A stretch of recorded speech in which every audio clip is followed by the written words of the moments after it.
Assalamualaikum warahmatullahi wabarakatuh. Perkenalkan, saya Fakih Adli Alvan dengan NIM 12022223202 dari kelas SI 4607. Pada kesempatan kali ini, di sini saya akan menjelaskan tentang Stateless IPv6 Assessment Method, yaitu SLAAC Only and SLAAC Plus DHCP v6. Selanjutnya ada pengertian SLAAC. Tidak semua jaringan memiliki akses ke server DHCP v6, tetapi setiap perangkat dalam jaringan IPv6 membutuhkan GUA. SLAAC adalah metode yang memungkinkan host untuk membuat IPv6 global dengan address unik mereka sendiri tanpa layanan dari server DHCP v6. Lalu yang selanjutnya, SLAAC adalah stateless service, yang berarti tidak ada server yang menyimpan informasi alamat jaringan untuk mengetahui alamat IPv6 mana yang digunakan dan mana yang tersedia. Lalu SLAAC mengirimkan pesan kepada ICMP v6 RA dengan secara periodik, yaitu setiap 200 detik, yang menyediakan informasi pengalamatan dan informasi konfigurasi lainnya bagi host untuk mengkonfigurasi alamat IPv6 mereka sendiri secara otomatis berdasarkan informasi dalam RA. Lalu, sebuah host juga dapat mengirimkan pesan router solicitation atau RS untuk meminta RA. Lalu, SLAAC dapat digunakan sebagai SLAAC saja atau SLAAC dengan DHCP v6. Lalu yang selanjutnya terdapat pengaktifan SLAAC, yakni R1G001 telah dikonfigurasi dengan IPv6 dan alamat GUA dan alamat tautan lokal yang ditunjukkan, yaitu R1 dikonfigurasi untuk bergabung dengan semua grup multicast IPv6 dan mulai mengirim pesan RA yang berisi informasi konfigurasi alamat ke host menggunakan SLAAC. Lalu, grup semua router IPv6 merespon alamat multicast IPv6. Alamat multicast FF02.2.2. Yang pertama, perintah show IPv6 interface memverifikasi bahwa R1 telah bergabung dengan kelompok semua router IPv6. Lalu yang kedua, R1 sekarang akan mulai mengirim pesan RA setiap 200 detik ke multicast semua node IPv6 multicast IPv6. Lalu selanjutnya metode khusus SLAAC. Pesan RA dari R1 memiliki flag yang ditetapkan sebagai berikut. Yang pertama, A1 menginformasikan kepada klien untuk menggunakan awalan GUA IPv6 di RA dan secara dinamis membuat ID antarmuka sendiri. Lalu yang kedua, 0 sama dengan 0 dan M sama dengan 0 menginformasikan kepada klien untuk juga menggunakan informasi tambahan dalam pesan RA, yaitu MIS, server, DNS, MTU, dan informasi gateway default. Lalu yang ketiga, perintah ipconfig Windows mengkonfirmasi bahwa PC1 telah membuat GUA IPv6 dan menggunakan RA R1.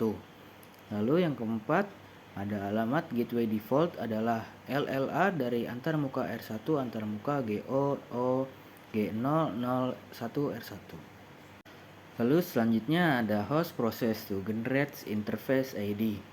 Dengan menggunakan SLAAC, sebuah host memperoleh informasi subnet IPv6 64 bit dari router RA dan harus menghasilkan pengenal antarmuka atau ID 64 bit yang tersisa dengan menggunakan keduanya. Yang pertama, yaitu dibuat secara acak. ID antarmuka 64 bit dibuat secara acak oleh sistem operasi klien. Ini adalah metode yang sekarang digunakan oleh host Windows 10. Lalu yang kedua ada EUI64. Host membuat ID antarmuka menggunakan alamat MAC 48 bit dan menyisipkan nilai hexa FFFE di tengah-tengah alamat. Beberapa sistem operasi secara default menggunakan ID antarmuka yang dibuat secara acak, bukan metode EUI64 karena masalah privasi. Hal ini karena alamat MAC Ethernet host digunakan oleh EUI64 untuk membuat ID antarmuka. Dengan catatan, Windows, Linux, dan macOS memungkinkan pengguna untuk memodifikasi pembuatan ID antarmuka agar dibuat secara acak atau menggunakan EUI64.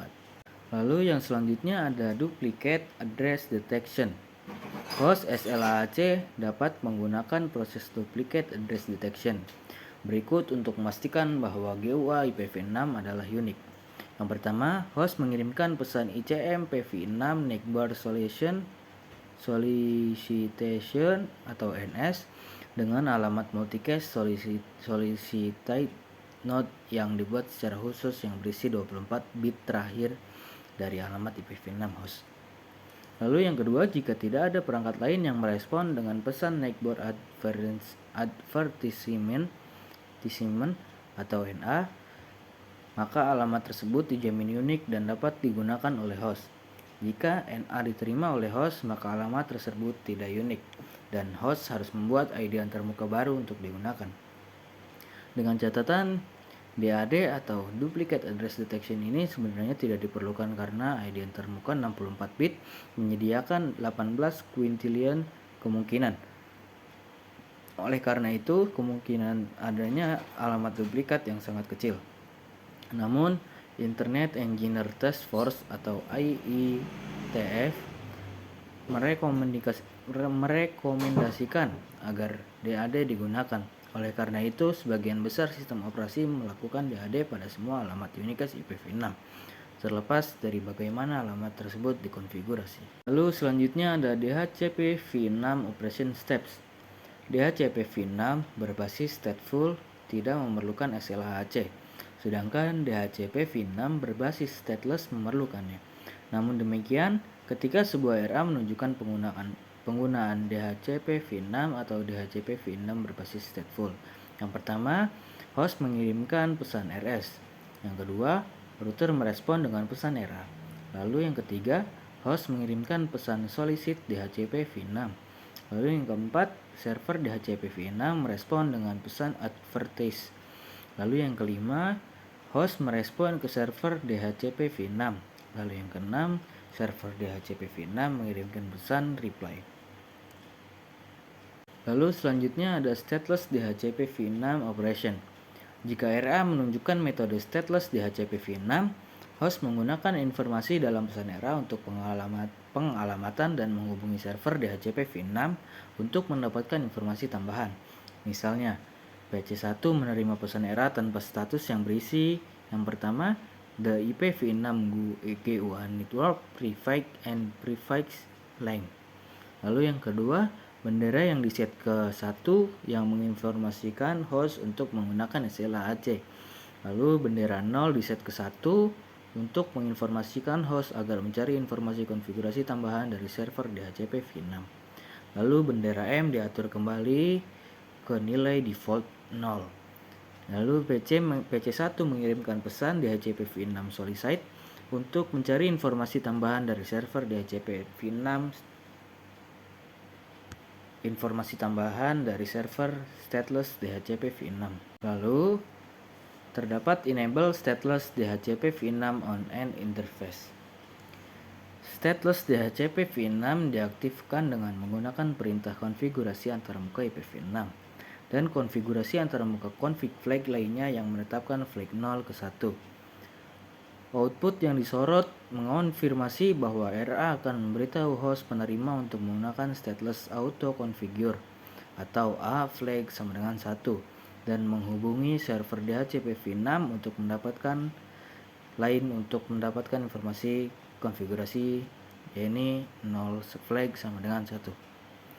Dengan catatan, Anda dapat menggunakan nomor IPv6 dan other config flag lainnya untuk mengatur ulang antarmuka ke opsi default hanya SLHC 0 flag sama dengan 0.